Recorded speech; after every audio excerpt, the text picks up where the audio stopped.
Excuse me, Madam Attorney General. Answer yes or no. Tell me what the numbers are. I don't want to hear all of your filibuster about this. Go ahead, please. The Democrats are in absolute panic mode. Pam Bondi walks in, ready to cut the fat at the ATF, and suddenly the swamp creatures start fighting back, screaming. Watch as Rosa DeLauro completely loses her cool when Bondi hits her with the facts. They claim these cuts are dangerous, but Bondi exposes what they're really protecting: desk jobs, bloated bureaucracy, and business as usual. For the first time in a long time, we have an attorney general who wants agents fighting crime, not pushing paper. I'm breaking down how Pam Bondi stood her ground against the hysteria. This is DC Breakdown. Let's watch the meltdown. God bless America. DeLauro? Thank you very much, Mr. Chairman. Just a quick note before I get to my questions. Fentanyl seizures are down 30% compared to last year, and that data is coming from the Customs and Border Patrol, CBP. I don't make it up, but fentanyl seizures are down. At your confirmation hearing, you asserted that you will do everything in your power to prevent illegal gun runners in our country.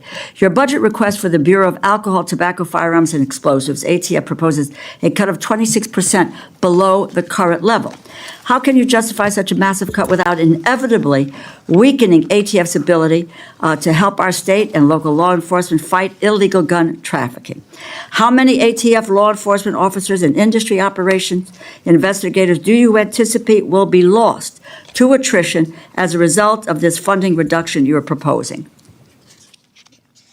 So, I am a career prosecutor, and I believe in keeping America safe, making America safe. First, what we're doing is ATF is going to be brought over with DEA. Everyone knows, everyone sitting up here, guns and drugs go together.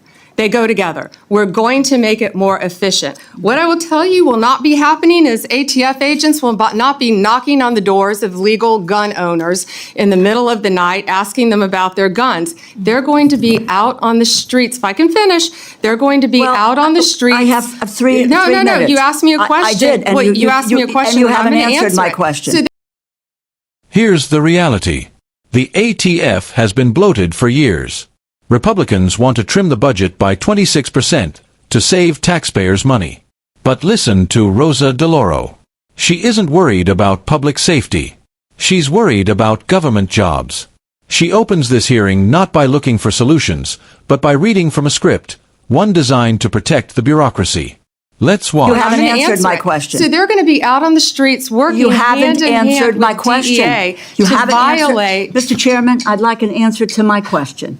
And the question is not being answered. How many ATF law enforcement officers and industry operations investigators do you anticipate will be lost to attrition as a result of the funding reduction you are proposing? You are proposing a 26% cut to ATF for fiscal year 2026, as well as a 4.4% cut to DEA. So you're going to merge the two agencies together, and then you're going to shortchange their resources, so neither one of them will be able to do the job that they have been designed to do.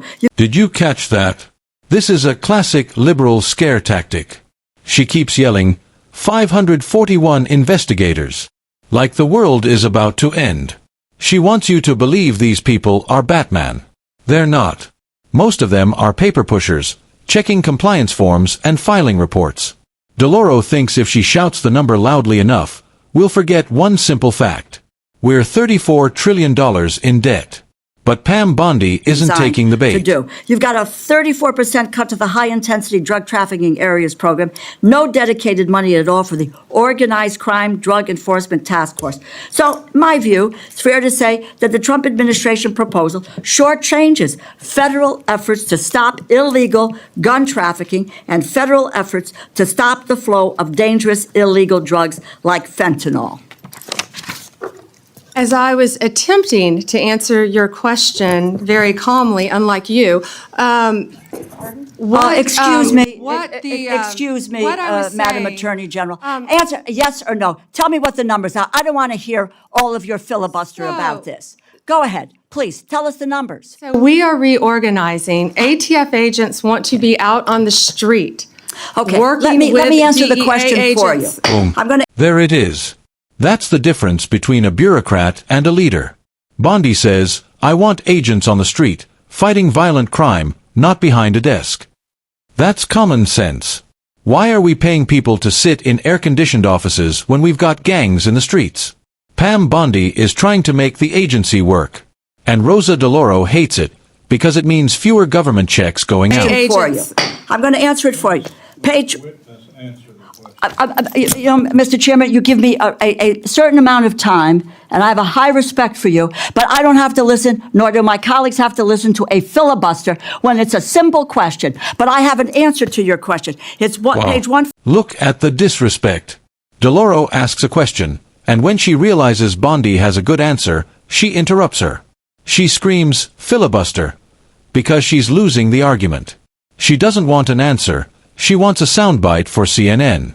Bondi keeps her cool, stays professional, and lets DeLauro look like the unhinged one.